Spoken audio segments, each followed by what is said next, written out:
نحمدہ ونصلی ونسلم علی رسولہ الکریم۔ سامعین گرامی قدر، بعض احباب کی پر اصرار دعوت پر یہ چند منٹ کی گفتگو عرض کرنا چاہتا ہوں۔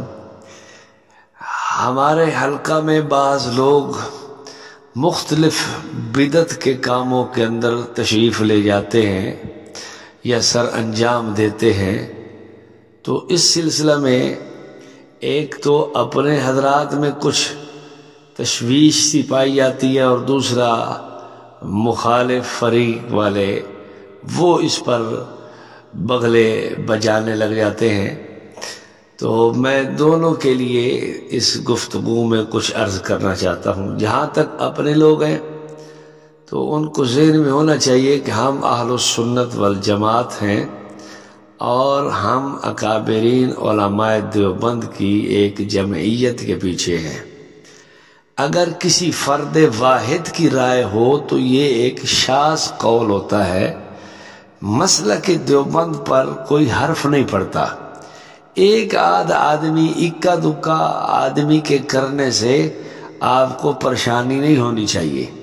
رحمت دو عالم صلی اللہ تعالی علیہ وسلم کی حدیث طیبہ کو سامنے رکھیں، مشکات صفحہ 139 پر موجود ہے، اذا رأیتم اختلافا فعلیکم بالسواد الاعظم۔ اگر اختلاف کسی مسئلہ پہ ہو تو سواد اعظم کی پیروی کریں۔ تو اہل علم کی اکثریت علماء دیوبند کی ان بدعات کو، چاہے وہ قلخانی کی مجالس ہوں، چاہے وہ تیجے ساتے چہلم کی مجالس ہوں، چاہے وہ جنازہ کے بعد دعا ہو، چاہے یہ مجالس میلاد کا مروجہ طرز طریق ہو، یا اس قسم کی اور دیگر چیزیں ہیں، یہ بدعات کے زمرہ میں آتی ہیں۔ اگر اکا دکا کوئی مولوی پیر، کوئی صوفی صاحب اس کو کرے تو اس سے آپ پریشان نہ ہوں۔ مسلک دیوبند اپنی جگہ پہ ہے، یہ ان کی اپنی باتیں ہیں۔ ایک بات۔ دوسری بات، اہل بدعت سے کہوں گا کہ آپ لوگوں کو بھی کچھ اس میں اپنے گھر کی چیزیں دیکھنی چاہیے۔ یہ میرے پاس مولوی احمد رضا خان کا فتاوی رضویہ جلد 9 صفحہ 366 ہے۔ اس پہ اس نے حدیث نقل کی ہے۔ حضور صلی اللہ علیہ وسلم فرماتے ہیں، اتقوا زلۃ العالم۔ مولوی کی لغزش ہو، عالم کی لغزش ہو تو اس سے تم بچ جاؤ، اس کی پیروی نہ کرو۔ یعنی اب بتائیں، پھر 367 صفحے پر اس نے پھر لا طاعت لأحد فی معصیت اللہ تعالی، کہ نجائز بات میں کسی کی اطاعت نہیں کرنی۔ اب فتاوی رضویہ آپ خود دیکھیں، اگر کسی عالم کی، مولوی کی لغزش ہو بھی صحیح، تو اس میں آپ اس کو اپنی تائید میں پیش کرتے ہوئے شرم کرو۔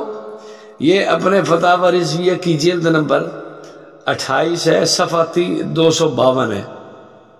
مولوی احمد رضا خان لکھتا ہے، ہمارے امام اعظم رضی اللہ عنہ نے اور ان کے بعد تمام اہل فتاوی نے تابعین اور تبع تابعین کا توارث قبول نہیں کیا کہ یہ حدیث شریف کے خلاف ہے۔ اور صفحہ 253 پہ لکھتا ہے کہ شریعت کی دلیلیں حدود مشہور ہیں، ان کے باہر کسی کے عمل سے استدلال نہیں ہو سکتا۔ شریعت کی دلیلیں تو 4 ہیں، قرآن، سنت، اجماع، قیاس۔ تو آپ کسی کی بات سے کیسے دلیل پکڑ سکتے ہیں؟ یہ خان صاحب بریلوی کہہ رہے ہیں۔ تو اب کسی آدمی کے کسی بدعت کے کام میں شریک ہونے سے تمہاری تائید نہیں ہو سکتی۔ اپنے ابا جی کو پڑھ لیں، اگر کہیں تو میں آپ کے دادا جی کا قول بھی پیش کر دیتا ہوں۔ یہ مولوی احمد رضا خان کے والد نقی علی خان صاحب اپنی کتاب انوار جمال مصطفیٰ شبیر برادر سے چھپی ہے، صفحہ 431۔ وہ کہتے ہیں کہ شیخ نصیر الدین قدس سرہ مجلس میں بیٹھے تھے کہ راگ اور مزامیر شروع ہوئے، آپ اٹھ کھڑے ہوئے۔ لوگوں نے کہا بیٹھیے، فرمایا خلاف سنت ہے۔ کہا آپ کے پیر سنتے ہیں؟ فرمایا دلیل کتاب و سنت سے چاہیے، قول و فعل پیر سے نہیں۔ جب یہ خبر حضرت محبوب الہی رحمہ اللہ کو پہنچی، فرمایا نصیر الدین سچ کہتا ہے۔ اب آپ خود سوچیں، آپ کے ابا اور دادا تو کہتے ہیں کہ کسی کی بات حجت اور دلیل نہیں بنتی، اور تابعین و تبع تابعین کا توارث بھی نہیں چلتا، اور شریعت کی دلیلوں سے بات کرو تو تم یہ دیکھتے ہو کہ فلاں میلاد میں چلا گیا، فلاں نے میلاد کا جلوس نکال لیا، فلاں نے جنازے کے بعد دعا مانگ لی، یہ اپنی تعید میں ایسی جاہلانہ باتیں مت کرو۔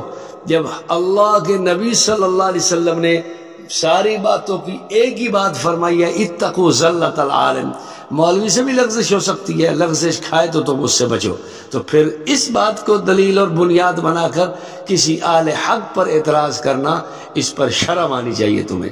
اللہ تعالی ہم سب کو دین سمجھنے کی اور اس پر چلنے کی توفیق نصیب فرمائے۔ وآخر دعوانا الحمدللہ۔